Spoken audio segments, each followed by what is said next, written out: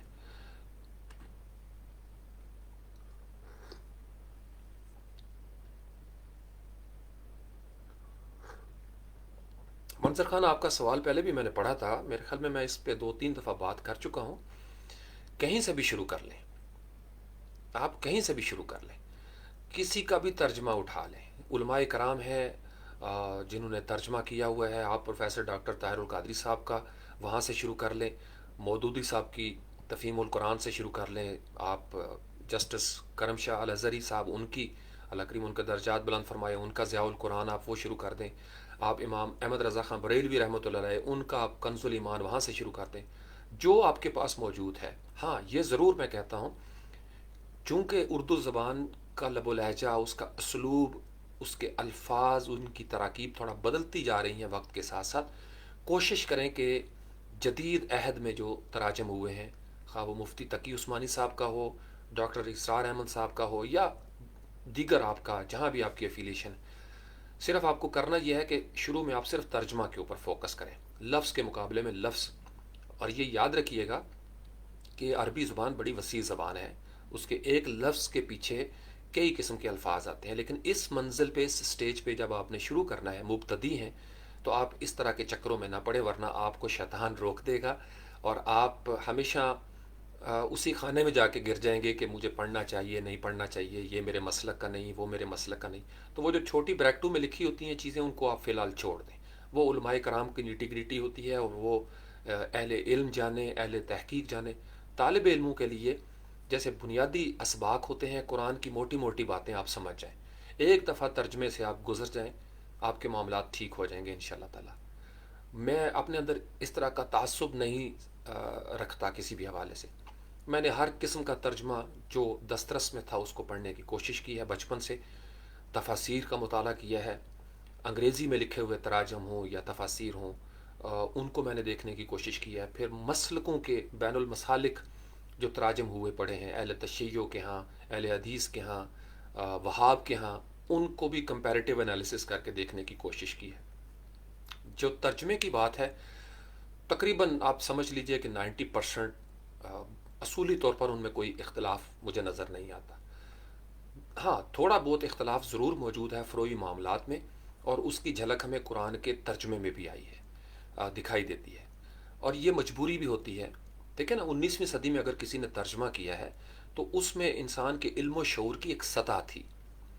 اب technology, scientific advancement بہت زیادہ ہو گئی ہے، چیزیں کھل کے سامنے آ گئی ہیں، وہ جو کبھی غیب تھا اب وہ ظاہر ہو چکا ہے۔ تو آپ نے کوشش کرنی ہے اپنے آپ کو اپ ڈیٹڈ رکھنا ہے اور اپ ٹو ڈیٹ رکھنا ہے۔ آپ کو ترجمہ چاہیے اسی لب و لہجے اور اسلوب میں منظر خان جو آپ کے زمانے کا لب و لہجہ ہے، یہ یاد رکھیے گا۔ میں نے آپ کو بتایا کہ مقصد یہ ہے کہ آپ قرآن کو سمجھ سکیں، اور اس میں یہ ضرور احتیاط کیجئے کہ قرآن کے تراجم دشمنان اسلام نے بھی کیے ہوئے ہیں، اس میں کوئی شک نہیں ہے۔ جیسے زرار ایک بنا لی گئی تھی عمارت، اس طرح کے تراجم بھی ہیں جو آپ کی منزل کھوٹی کر دیتے ہیں۔ تو میں نے آپ کو کئی لائیو سیشن میں ایک جگہ پہ جوڑنے کی کوشش کیا، ایک مرکز کے ساتھ۔ کوئی ایسا عالم دین سو کالڈ، یا پیر سو کالڈ، یا میرے جیسا کوئی مینٹور یا دانشور سو کالڈ پروفیسر، یا کوئی موٹیویشنل سپیکر جو آپ کو اللہ اور اس کے رسول صلی اللہ علیہ وآلہ وسلم سے دور لے جانے کی کوشش کے ون وے اور اندر، آپ کے لیے وہ مناسب نہیں ہے، کیونکہ فتنوں کا زمانہ ہے، ابتلا کا زمانہ ہے، جو کہ ہم شروع میں بات کر رہے تھے۔ آپ کو انتہائی آگاہ رہنا ہے۔ اسی وجہ سے سورۃ الکاف کا میں نے انتخاب بھی کیا کہ ہم میڈیا کے کیسے دور میں بیٹھے ہوئے ہیں جہاں پہ آپ پچھلے کئی سالوں سے دیکھ رہے ہوں گے کہ بغیر تحقیق کے امت مسلمہ سے تعلق رکھنے والے نوجوان